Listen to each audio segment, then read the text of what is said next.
जैसे कि अंकित जी, पराग जी या फिर प्रांजलि या फिर जो बाबा का जो वीडियो है जिसमें कि उनकी बहुत सारी क्वेरी थी कि हमारा लिथोट्रिप्सी मशीन पे ठीक हो पाएगा क्या पथरी या स्टोन, वो 100% रिजल्ट दे सकता है या 70% रिजल्ट दे सकता है। तो जैसे चारों पेशेंट को समझाने में या बहुत सारे पेशेंट को समझाने में पहली चीज समझना जरूरी है कि किडनी स्टोन क्या है, वो कैसे होता है, उसके लक्षण क्या क्या रहते हैं और वो लास्ट में क्या क्या चीजें समस्याएं पैदा कर सकता है। जब किडनी में स्टोन रहेगा तो ऊपर की साइड बैक पेन होगा शुरुआत में, उसके साथ में जो रिब्स रहती है उसके नीचे पेन होना चालू होगा। और जब ये स्टोन अगर यूरेटर में आएगा तो यूरेटर किडनी यहाँ पे रहती है, यहाँ से नीचे चलते हुए वो यूरेटर में आएगा और यूरेटर में अगर आया तो पेन डिलीवरी जितना सीवियर हो जाता है। जब जैसे कि डिलीवरी पेन्स रहता है वैसे ही यूरेटर का पेन जो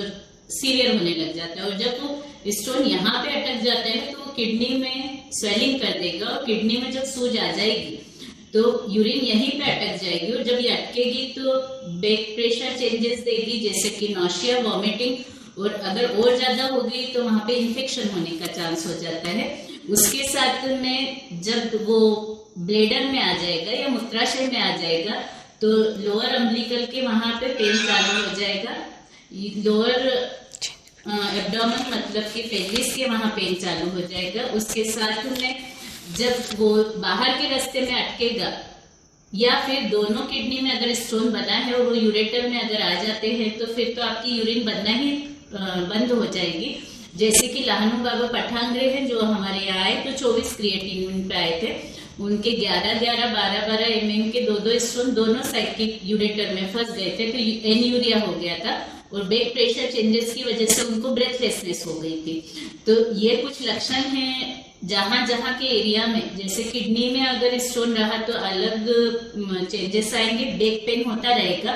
और वहां से अगर स्टोन नीचे नहीं उतरा तो हमारे यहाँ पे 7-8 सेंटीमीटर के भी स्टोन किडनी से निकाले गए हैं, स्टेगोहॉर्न कैलकुलस, या फिर मल्टीपल स्टोन्स निकाले गए हैं जैसे कि अभी समाधान भव के निकाले हुए हैं। और उसी के साथ अगर काफी दिन तक अगर नेफ्रॉन्स के वहां पे स्टोन फंस के रह गया तो वो एक पर्टिकुलर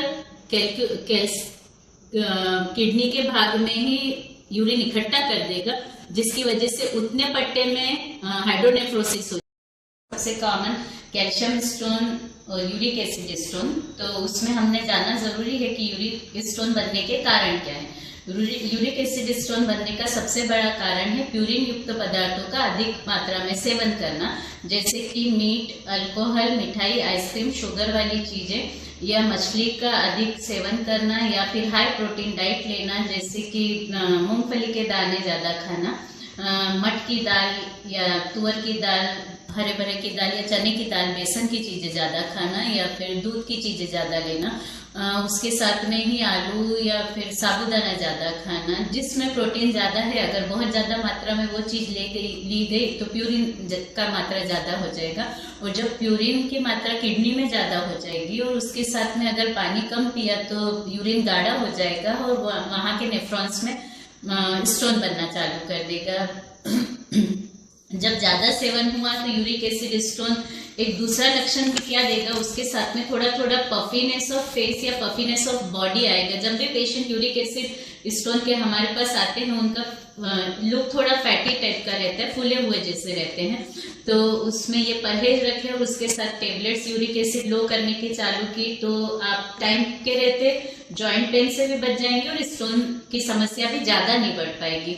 और दूसरा जो स्टोन बनने का कारण है वो कैल्शियम, तो कैल्शियम स्टोन बनने का जो सबसे कॉमन प्रकार है वो बहुत अधिक मात्रा में कैल्शियम जमा हो जाना किडनी के अंदर और पानी कम पीना, जिसकी वजह से पथरी होने का खतरा बढ़ जाता है। अगर आप बहुत कम पानी पीते हैं तो किडनी यूरिन के जरिए टॉक्सिक पदार्थ को बाहर निकाल नहीं पाती है, और सक्षम अगर किडनी नहीं रही वो खराब चीजों को बाहर निकालने के लिए तो कैल्शियम ऑक्जेलेट स्टोन बनेगा। तो आहार संबंधी समस्या या विकारों को उसी समय ठीक कर दिया जाए, या फिर कैल्शियम और ऑक्जेलेट आंतड़ी के बाईपास जिन पेशेंट्स के हुए हैं उनमें भी ज्यादा चांसेस रहता है। तो ये यूजुअली जो कॉमन कारण है हाई कैल्शियम हो जाना और हाई यूरिक एसिड हो जाना। तो अगर हमने ये जानना कि किडनी में आपको ट्रीटमेंट क्या लेना है, तो किडनी ट्रीटमेंट स्टोन के लिए ये सारे परहेज रखने के साथ जो अभी हमारे नवकार और जीवन हॉस्पिटल में सबसे अच्छी फैसिलिटी जो आई है, जैसे कि हमारे पेशेंट वीडियो में बताएंगे कि इसमें फैसिलिटी जो आई है लिथोट्रिप्सी मशीन या ESWL मशीन, जो कि बिना ऑपरेटिव इवन बिना एनेस्थेशिया के पेशेंट ठीक होता है।